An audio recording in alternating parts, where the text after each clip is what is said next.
ما عدا المنتخب المغربي. ستغلق المنتخب المغربي أولا. المنتخب المغربي سيلعب أمام سيراليون في فضيحة جديدة للكاف. نفس المغرب كنا نتمناو على الأقل نهائيا دورة كأس إفريقيا لأقل من 20 سنة.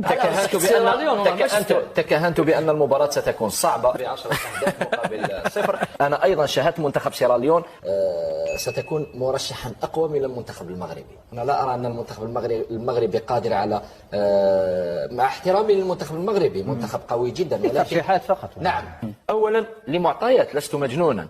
أولا سيراليون دفاعيا هذا المنتخب محترم، هجوميا هذا المنتخب يميد سجل 4 أهداف كاملة بهذا المنتخب الذي يشارك الآن في الكان. ثالثا الجميع يعلم مدى الصعوبة التي يواجهها أو تواجهها المنتخبات المغاربية، تونس الجزائر والمغرب. أنت تعلم أن تفاصيل صغيرة فقط تقلب المباراة رأسا على عقب. المنتخب السيراليوني سيأخذ الثقة في نفسه وسيشكل صعوبات كبيرة. لا يوجد عاقل ربما يرشح منتخب سيراليون على الأقل لتعادل. أنت تعرف لما تلعب أمام خصم بين قوسين متواضع، مع مرور دقائق الخصم اللي تلعب ضده ياخذ الثقة في نفسه. الناس هكذا دايرين كاركتير هكذا داير. المنتخب المغربي اللي غادي يلعب المقابلة ديالو مع سيراليون ان شاء الله باذن الله يعرف يجاري المقابله ديالو مع سيراليون، وديجا راه ربحها في واحد الماتش اميكال، ولكن الاميكال والرسمي ماشي كيف.